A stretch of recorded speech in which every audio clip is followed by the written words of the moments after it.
بسم اللہ الرحمن الرحیم الحمد للہ والصلاة والسلام علی رسول اللہ وبعد۔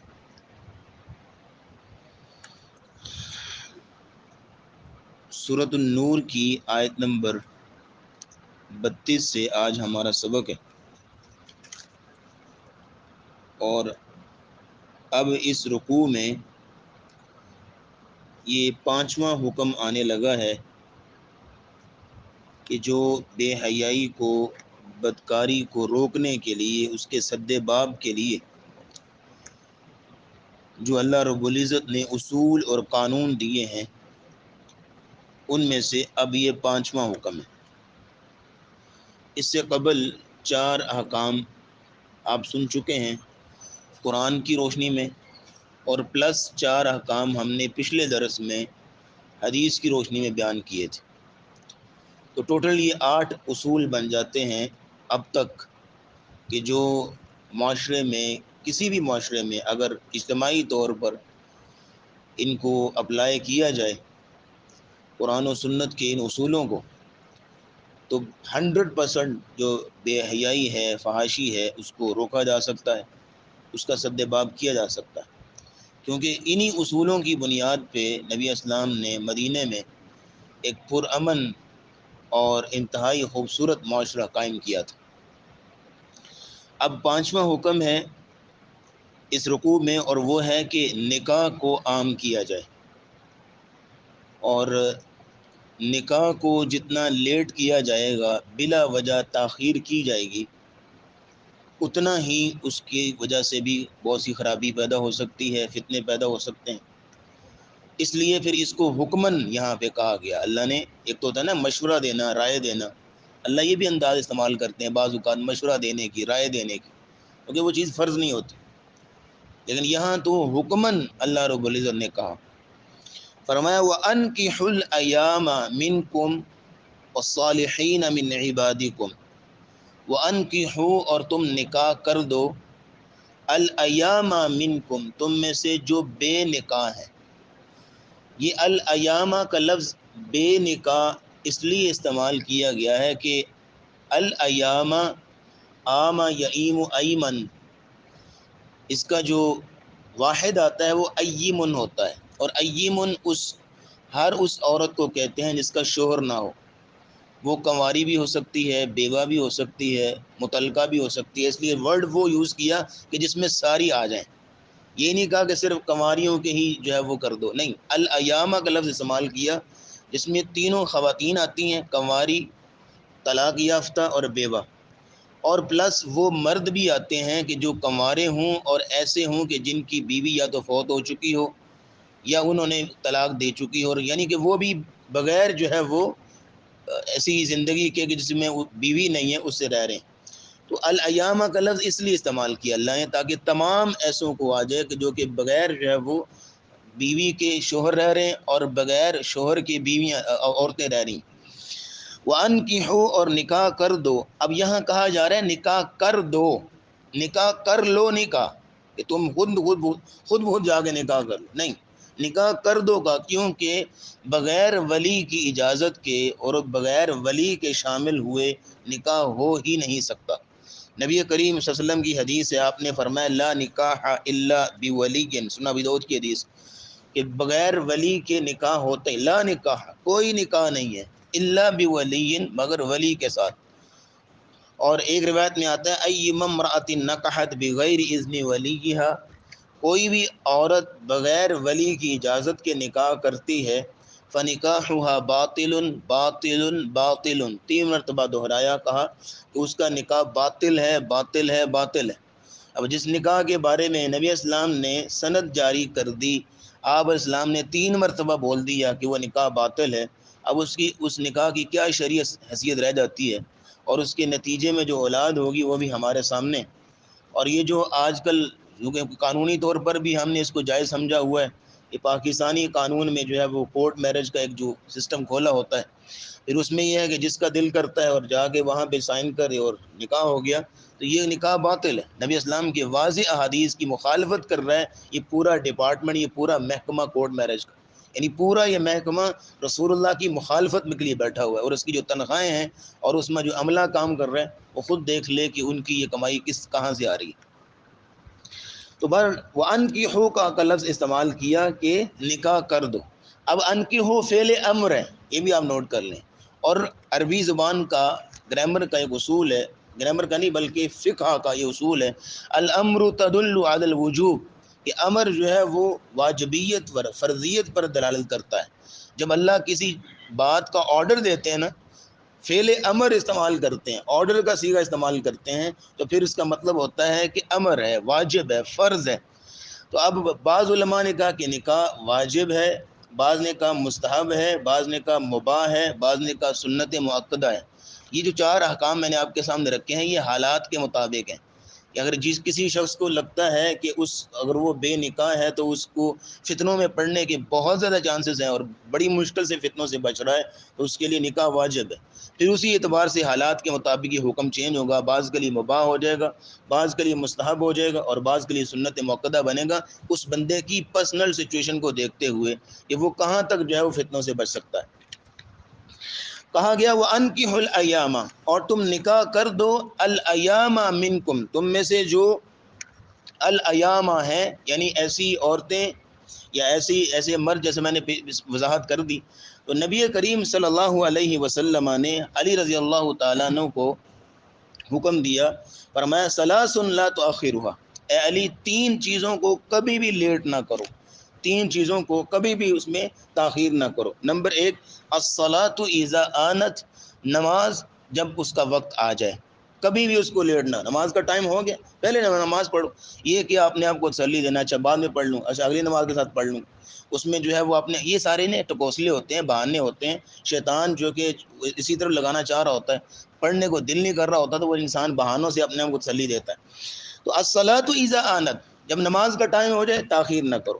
والجنازۃ اذا حضرت، اور جنازہ جب حاضر ہو، موجود ہو، غسل دے دیا گیا ہے، کفن دے دیا گیا ہے، اب یہ ہے کہ خواہ اس کو تاخیر کرنا اس میں ضرورت نہیں ہے، اس کو جلدی سے جنازہ پڑھو، اس کو دفن کرو۔ جنازہ جب حاضر ہو جائے اس کو لیٹ نہ کرو۔ اور تیسری چیز آپ نے فرمایا والایم اذا وجدت لها کفوا، والایم، اور ایسا ایم وہی آپ معنی لے آئیں، کوئی بھی ایسی عورت جو بغیر شوہر کے ہو، کنواری، بیوہ، مطلقہ، یا ایسا مرد جو بغیر بیوی کو، اور والایم، اور ایم کا نکاح کرنا، اذا وجدت لها کفوا، جب تمہیں اس کا کوئی رشتہ مل جائے، کوئی جو ہے وہ ہم سفر مل جائے، ہمسر مل جائے، پلے کا مل جائے، تو پھر یہ ہے کہ فوراً تم نکاح کر دو، اس میں تاخیر نہ کرو۔ اب دیکھیے کہ ہمارے معاشرے میں خاص کر ایسے شخص کا یا ایسی عورت کا نکاح کرنے کو جو ہے وہ بڑا عیب سمجھا جاتا ہے۔ مثال کے طور پہ کوئی بیوہ ہے یا طلاق یافتہ ہے، یا ایسا شخص جس کی بیوی فوت ہو چکی ہے، تو وہ اگر دوسرا نکاح کرنا چاہے نا، تو معاشرے میں اس کو بڑی ایک عیب کی نظر سے دیکھا جاتا ہے۔ لو جی اتنی کیا ضرورت ہے نکاح کی، اولاد جوان ہے، اولاد کی فکر کرے، یہ کرے وہ کرے، یعنی یہ تصور جو ہے وہ انتہائی خلاف شرع ہے۔ یعنی وہ ایک حلال طریقے سے اپنے آپ کو فتنوں سے بچانے کے لیے، اپنی عزت کی حفاظت کے لیے، خاص کر جو بیوہ عورت ہے، اپنی عزت کی حفاظت کے لیے اگر یہ قدم اٹھا رہی ہے اور اس کے ولی یہ قدم اٹھا رہے ہیں، تو اس میں مجھے اور آپ کو کیا اس میں دقت ہے، کیا پریشانی ہے؟ پھر یہ ہے کہ خاص کر اس میں اولاد جب آڑے آتی ہے، کہ اگر ابا کی شادی ہوگی تو وراثت کے لیے اور آ جائیں گے، تو پھر یہ ہے کہ اور بھی کئی معاملات ہیں۔ تو یہ جو تصور ہے نا، یہ انتہائی جان لیوا ہے۔ اصل میں اسلام یہ چاہتا ہے کہ معاشرے کے جو بزرگ افراد ہیں، جو سنجیدہ لوگ ہیں، وہ اس معاملے کو سیریس لیں اور اس بات کو سمجھیں کہ جتنے لوگ معاشرے کے اندر بے نکاح ہوں گے، ایک سوسائٹی کے اندر، ایک محلے کے اندر، ایک قصبے کے اندر، تو اتنا ہی فتنہ زیادہ جو ہے وہ پڑے گا۔ اور خاص کر ہندوانہ رسم و رواج نے ہمارے ذہنوں کو اس قدر جو ہے وہ تبدیل کیا ہوا ہے کہ خاص کر بیوہ کی شادی کو تو اور ہی زیادہ عیب کی نظر سے دیکھا جاتا ہے، کیونکہ ان ہندوؤں کے ہاں بیوہ کی شادی نہ ہوتی، وہ تو جس کو وہ ودوا کا لفظ استعمال کرتے ہیں، وہ تو ہمیشہ کے لیے سفید کپڑے پہن کے پھرتی ہے، بس ساری عمر کے لیے، چاہے شادی کے دوسرے دن ہی اس کا خاوند جو ہے وہ فوت ہو گیا۔ تو یہ وہاں سے یہ سارا کانسیپٹ، حالانکہ اگر دیکھا جائے تو کنوارے لڑکے اور لڑکی کی بنسبت ان لوگوں کو زیادہ نکاح کی ضرورت ہوتی ہے، کیونکہ ایک عادت بڑھ چکی ہوتی ہے خاندانی زندگی کی، پھر یہ ہے کہ اکیلے رہنا ان کے لیے اور بھی مشکل ہوتا ہے، تو ان لوگوں کو زیادہ نکاح کی ضرورت ہوتی ہے۔ لیکن اس میں جو ہے وہ اس کو عیب کی نظر سے دیکھا جاتا ہے۔ تو یہاں اللہ نے فرمایا وَأَنْكِحُوا الْأَيَامَ مِنْكُمْ، تم نکاح کر دو الایام منکم، اپنے سے جو ایم لوگ ہیں، وَالصَّالِحِينَ مِنْ عِبَادِكُمْ وَإِمَائِكُمْ، اور تمہارے غلاموں اور لونڈیوں میں سے بھی کہ جو صلاحیت رکھتے ہیں معاشرتی ازدواجی زندگی کو سنبھالنے کی، ان کا بھی نکاح کر دو۔ اب یہاں غور کر لیجئے کہ جب آزاد لوگوں کی باری آئی تو اللہ نے کہا کہ تم میں سے جو بے نکاح ہے نکاح کر دو فوراً، یعنی یہ نہیں دیکھا کہ اس کی صلاحیت کیا ہے، کچھ نہیں۔ لیکن جب غلام اور لونڈی کی باری آئی نا تو وہاں پہ اللہ نے صلاحیت کا لفظ بولا کہ اگر ان کے اندر صلاحیت ہے، کیونکہ غلام اور لونڈی ان کی وہ ذہنیت نہیں ہوتی جو کہ آزاد ایک خاتون اور جو ہے ایک مرد کی ہوتی ہے، اور وہ اس انداز سے جو ہے وہ گھر کو سنبھال نہیں سکتے جس انداز سے ایک آزاد سنبھال سکتے ہیں۔ اس لیے بہرحال اس میں صالحین کی شرط لگائی کہ جو غلام اور لونڈی سنجیدہ ہیں، سیریس ہیں، ذمہ داری سنبھال سکتے ہیں، ان کی جو ہے وہ نکاح کر دو۔ اگلی بات بڑی خوبصورت بیان کی، فرمایا ان یکونوا فقراء، اگر وہ ہوں فقیر، تنگ دست ہوں، مفلس ہوں، یعنی وہ لڑکا ہے یا لڑکی ہے مالی حالت بڑی کمزور ہے، تو یغنیہم اللہ من فضلہ، تم نکاح کر دو، اللہ اپنے فضل سے غنی کر دے گا، اللہ اپنے فضل سے ان کو غنی کر دے گا۔ یعنی آج کل نکاح میں یہی چیز آڑے ہوتی ہے نا جی، تنگ دستی ہے، مفلسی ہے، حالات جو ہیں وہ بڑے ماڑے ہیں، شادی کر نہیں سکتے، کیونکہ وہ میں نے دوبارہ دہراؤں گا کہ ہندوانہ رسم و رواج نے اس قدر جو ہے وہ مشکل کر دیا ہے ان معاملات کو کہ ایک شخص اب اگر اپنی بیٹی کی جو ہے وہ رخصتی کرنا چاہے، اپنے بیٹے کا نکاح کرنا چاہے، تو وہ پہلے تو 10 بار ذرا سوچے گا، اور پھر مہینہ 2 مہینے اس کی نیندیں اڑی ہوتی ہیں کہ اب کہاں سے پورا کروں گا، کیونکہ ایسے رسم و رواج، شادی سے پہلے 10-12 رسم و رواج، شادی کے بعد 10-12، پھر شادی کے اندر جو ہے ایسے معاملات ہوتے ہیں، اور پھر آنا جانا، اور پھر اس میں بھی جو ہے خالیات جانا نہیں، خالیات لے آنا نہیں، یہ ساری چیزیں جو ہیں وہ اس میں ایک چکر کا جو ہے وہ تقریباً 40-50 ہزار آج عام طور پہ لگ جاتا ہے۔ تو یہ ہے کہ کام آدمی کہاں سے کر سکتا ہے؟ جو بالکل دیہاڑی در مزدور ہے یا کوئی اس طرح کا ہے، وہ تو پھر بڑا مشکل میں ہوتا ہے۔ فرمایا ان یکونوا فقراء، اگر اس چیز کو دیکھا جائے نا، اگر وہ فقیر ہوں، یغنیہم اللہ من فضلہ، اللہ اپنے فضل سے غنی کر دے گا۔ یعنی یقین ہونا چاہیے کہ جہاں سے میں کھا رہا ہوں تو اللہ رب العزت جو اب نصیب والی آئے گی اللہ رب العزت اس کو بھی جو ہے وہ بندوبست کر دیں گے۔ اور نبی اسلام نے فرمایا ثلاثۃ حق علی اللہ عونہم، 3 ایسے لوگ ہیں کہ اللہ کے ذمے فرض ہے کہ ان کی مدد کرے، حق علی اللہ عونہم، 3 ایسے لوگ ہیں کہ اللہ کے ذمے واجب ہے، فرض ہے کہ ان کی مدد کرے۔ 3 کون؟ پہلے نمبر پہ المجاہد فی سبیل اللہ، جو اللہ کے راستے میں جہاد کرنے جا رہا ہے، اللہ پہ فرض ہے کہ اس کی مدد کرے۔ نمبر 2 والمقاتب الذی یرید الادا، اور ایسا غلام جو اپنے آپ کو آزاد کروانا چاہتا ہے اور اپنے مالک سے ایگریمنٹ کر لیتا ہے کہ میں آپ کو تھوڑے تھوڑے کر کے قسطوں میں پیسے دے دوں گا اپنے، اور مجھے جب پیسے پورے ہو جائیں تو میرے آزاد کر دیجئے گا۔ تو یہ اب جب وہ اپنے مالک سے ایگریمنٹ کر لیتا ہے اور اس پہ محنت کرتا ہے، اللہ پہ فرض ہے کہ اس غلام کی مدد کرے تاکہ وہ آزاد ہو جائے۔ اور تیسرا فرمایا والناکح الذی یرید العفاف، اور ایسا نکاح کرنے والا لڑکا یا لڑکی کہ جو عفت اور پاک دامنی چاہتے ہوں، اپنے آپ کو فتنوں سے بچانا چاہتے ہوں اور عزت کے طریقے سے رہنا چاہتے ہوں، وہ ان کی بھی اللہ رب العزت کے ذمہ فرض ہے کہ ان کی مدد فرمائے۔ تو یہ یہاں پہ ایک اصول دے دیا گیا، اس کی وجہ یہ ہے کہ نکاح جتنا آسان ہوگا نا تو زنا اور بے حیائی اتنی ہی مشکل ہوگی، اور جتنا نکاح کو مشکل کرتے جائیں گے پھر ظاہر ہے کہ بے حیائی اس قدر جو ہے وہ آسان اور ایزی ہو جائے گی۔ اور نبی اسلام کے تو زمانے میں تو یہ حالت تھی کہ ایک شخص جو ہے نبی اسلام نے فرمایا تم نکاح کرو، آپ نے کہنا یا رسول اللہ میرے پاس تو کچھ نہیں ہے، ایک تامبند ہے جو میں نے باندھا ہوا ہے، یہی ہے میرے پاس، یعنی ظاہر کچھ نہ کچھ تو ہو تاکہ میں حق مہر میں تو دینا، حق مہر تو دینا نا، باقی معاملات تو بعد میں ہوں گے۔ تو کہا میرے پاس تہمند ہی ہے، کہا آپ نے فرمایا اگر یہ تہمند اس کو دے دو گے تو خود کیا باندھو گے، ہاں برہنہ پھرو گے، تو جاؤ کچھ اور چیز لے کے آؤ۔ اور ڈھونڈنے کے لیے گیا، کچھ نہیں ملا، کچھ نہیں ملا اس کو۔ یعنی آج کے زمانے میں اگر کوئی اس طرح کی چیز کو ڈھونڈنے جائے تو 10 چیزیں اس کو مل سکتی ہیں، لیکن اس کو کچھ نہیں ملا۔ آپ نے فرمایا کوئی لوہے کی انگوٹھی لے آؤ،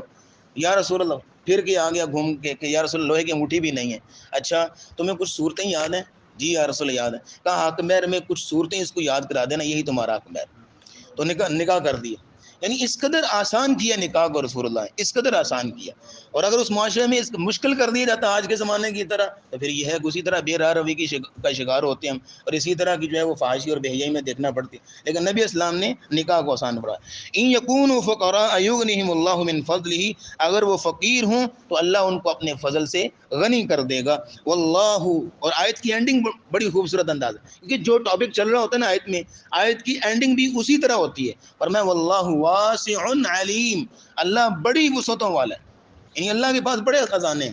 اللہ کو یوں اپنے آپ کو تنگ دل نہ کرو، اپنے آپ کو تنگ نظر نہ کرو کہ تم کہاں سے کھاؤ گے، کیا ہوگا کیا نہیں ہوگا. اللہ بڑی وسعتوں والا ہے اور وہ خوب نوازتا ہے. اور آگے علیم ان کا لفظ استعمال کیا یہ بتانے کے لیے کہ اللہ زیادہ جانتا ہے کون کنگال ہے، کس کو کب دینا ہے، کیا نہیں دینا، اللہ بہتر جانتا ہے. اس لیے یہ خوبصورت اصول ہمیں دے دیا گیا. پھر انشاءاللہ وقت ہو چکا ہے، کل بات آئے گی کہ جو ایسے ہیں کہ جو بالکل ہی نکاح کی استطاعت نہیں رکھتے. ایک ہوتا ہے نکاح مطلب اچھا رشتہ نہیں مل رہا، یا کوئی اور ایسے معاملات ہیں، کوئی اور تاخیر کی وجہ اور ہو سکتی ہے. مثال کے طور پہ